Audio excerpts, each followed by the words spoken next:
I can hear how supper and conversations have been bringing people together and speaking.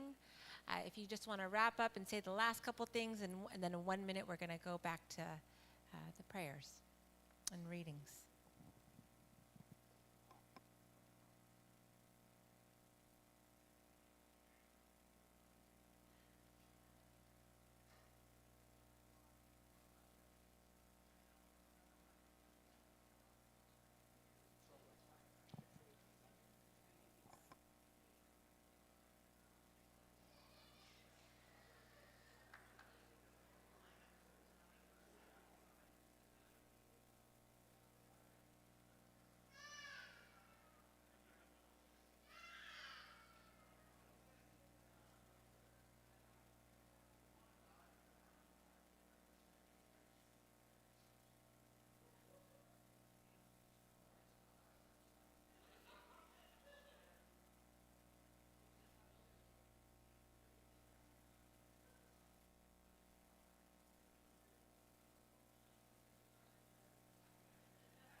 Let us begin.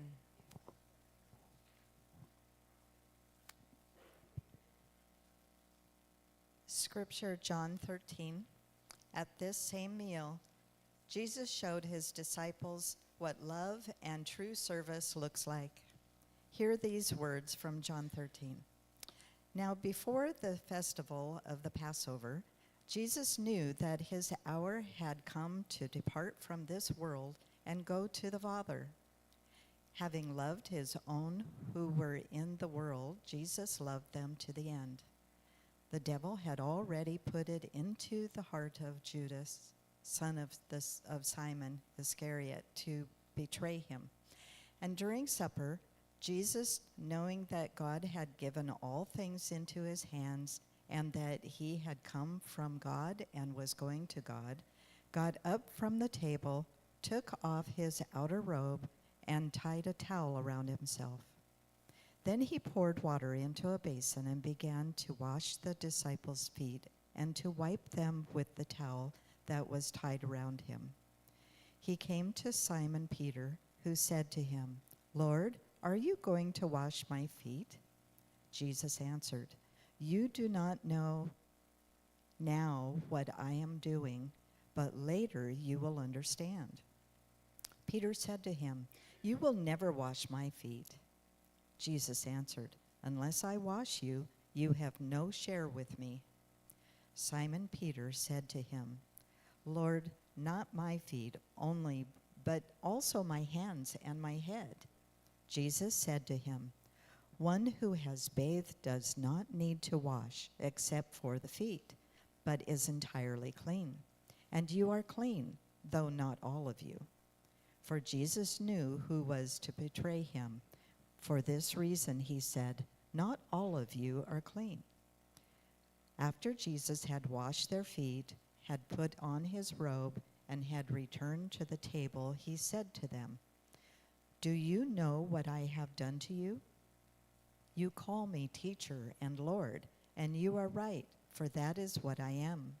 So if I, your Lord and teacher, have washed your feet, you also ought to wash one another's feet.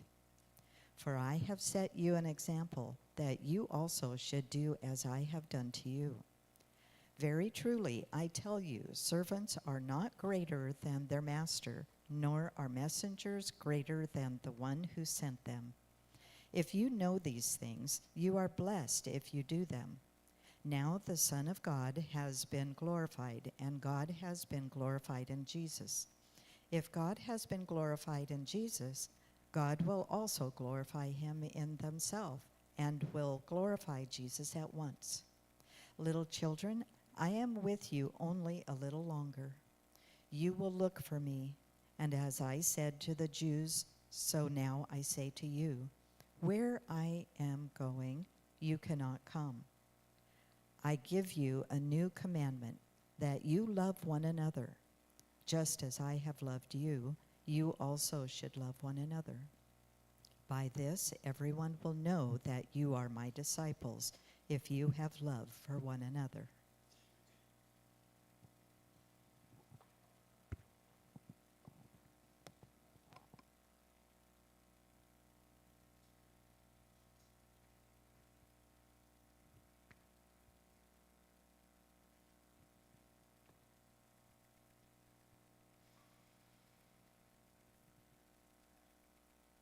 Friends, I invite you on a guided meditation.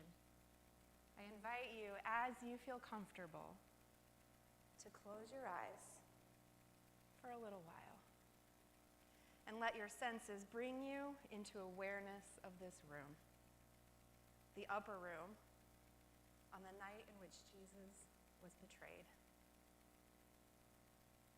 Take in a slow, deep breath. And imagine yourself seated at a simple wooden table, surrounded by Jesus and his disciples. Feel the wooden surface of the table beneath your fingertips, bearing the marks of countless shared meals. Breathe in. Can you smell it? The dusty air fills your lungs with the mingling scents of freshly baked bread and the bitter aroma of wine, mixed with the earthly smell of sweat from a long day of work and travel. Listen closely. The room is alive with the sounds of hushed conversation and occasional laughter. Every now and then you can hear the gentle clinks of pottery being passed across the table. Can you hear it? Feel the warmth of the flickering oil lamps casting dancing shadows on the walls, illuminating the faces of those who are gathered around the table. Can you feel it?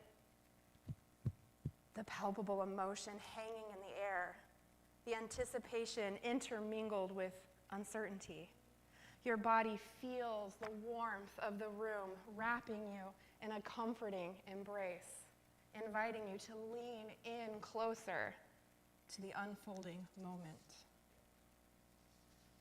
Now, as you continue to envision yourself in this sacred room, at this ordinary yet holy table, you notice Jesus moving among you. You hear the gentle rustle of his garments as he walks by you.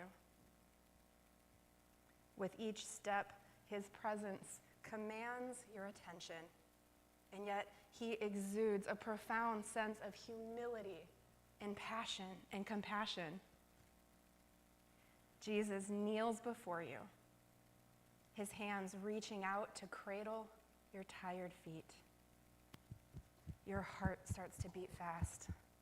What is he doing? My feet are so dirty and they smell so bad. Oh, sweet child, he whispers so tenderly, these feet, they are strong and beautiful. These feet that are weary from the miles they've traveled, covered in dust from the road, bearing the struggles you've witnessed and the joys you've experienced. These feet, weathered by elements, they carry the stories of adventure and yet also bear the burdens of trials. They called to leave everything behind and follow Jesus. And yet, dear one, amidst the challenges, these feet bear the imprints of love from relationship and community, forged in laughter and tears and grace.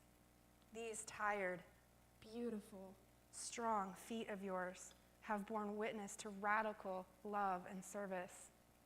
There is no shame in the marks on these feet.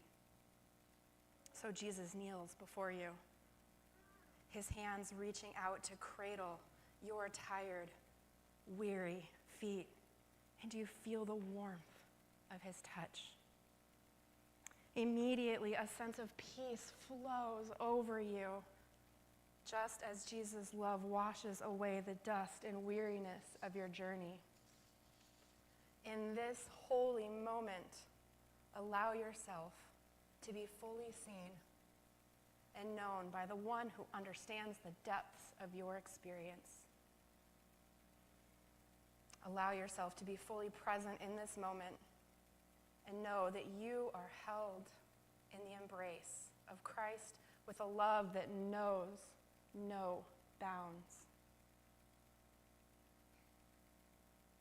As you slowly awaken and come back into awareness of this present time and place,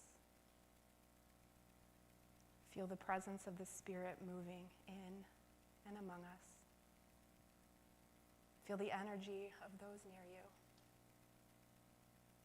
Feel the guiding presence of the ancestors holding you.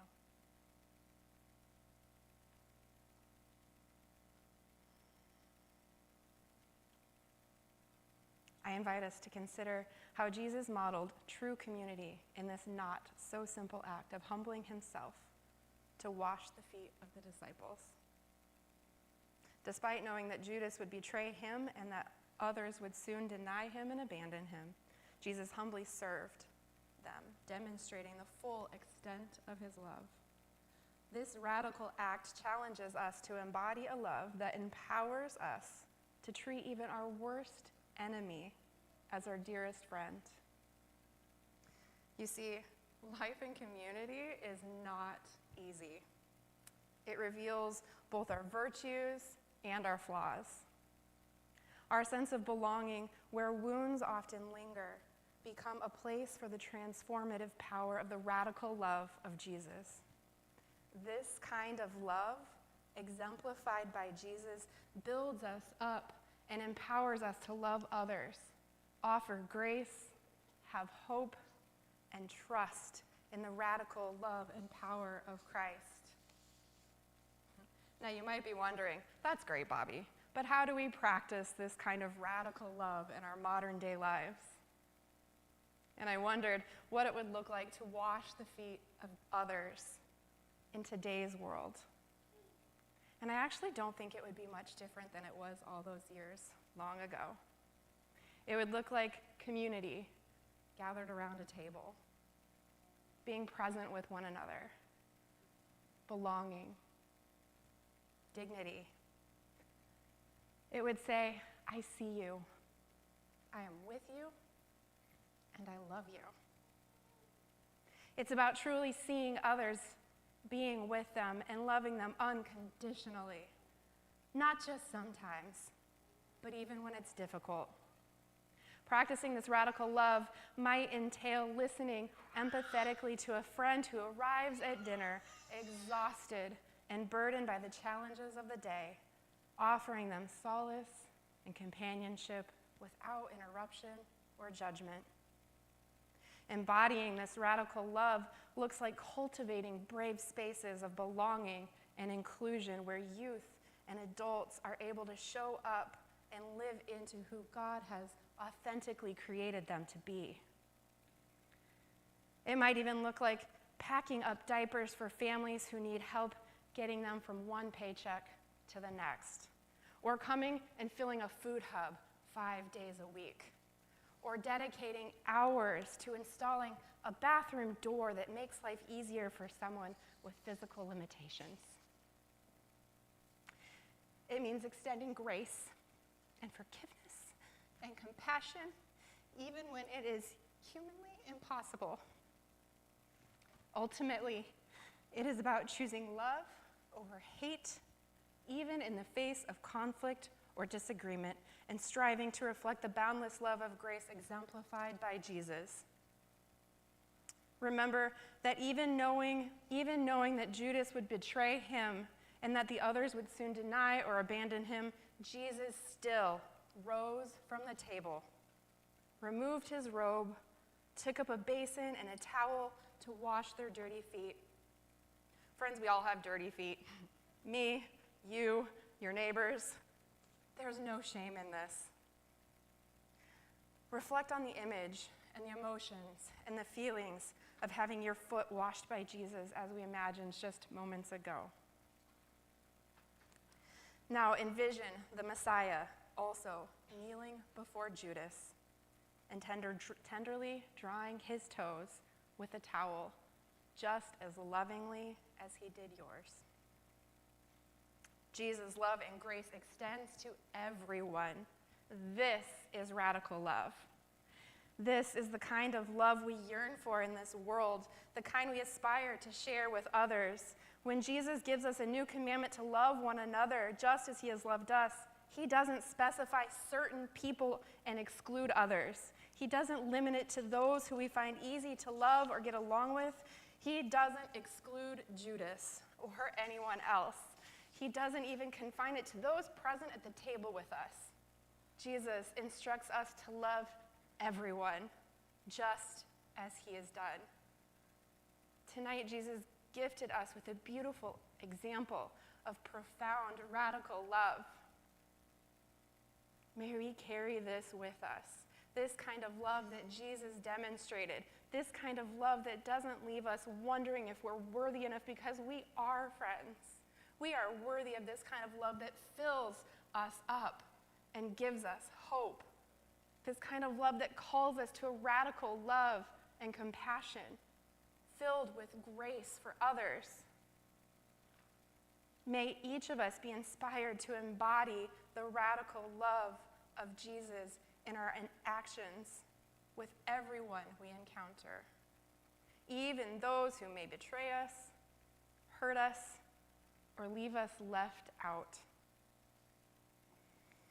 Let us mirror the selfless example set forth by Jesus on this sacred night, extending love and grace to all. Amen.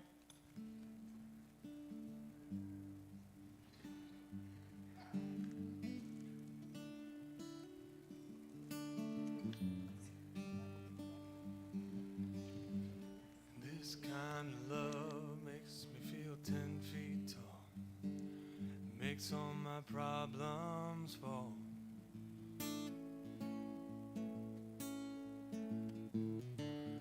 This kind of trust helps me to hold the line.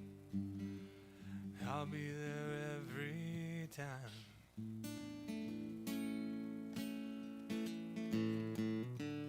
This kind of love is what I dreamed about. Yeah, it fills me up. Oh, it leaves no doubt. This kind of love is why I'm standing here. It's something that we can share. I can't get enough of this kind of love.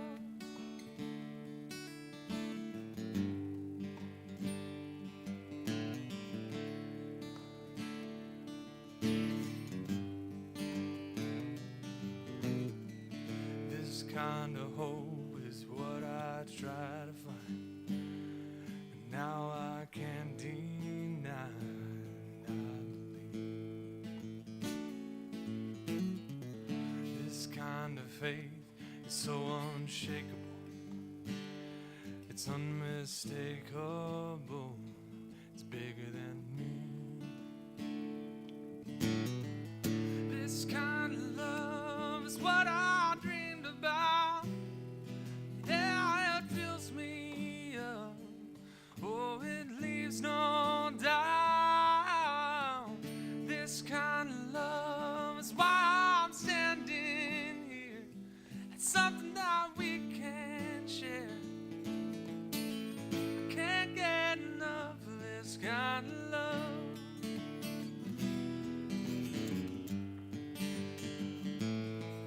Your love can move a mountain, it makes my world go round.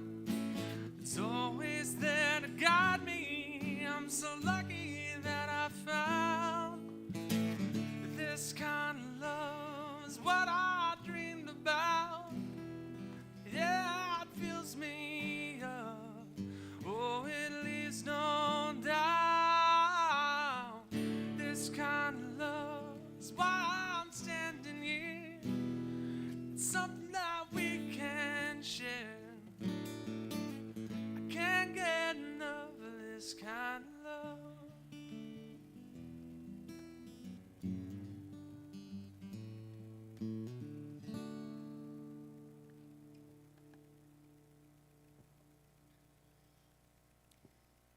we now enter into a time of prayer as we are enveloped in God's radical love.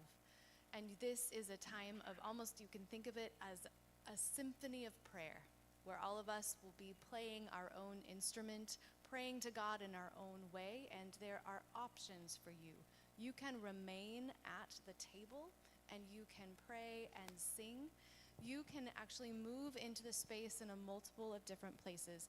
They are listed in your bulletin, but I'm just going to point them out right now.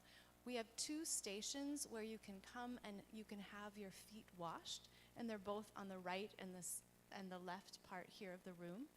Over on the far side, there are 3 prayer shawls over there.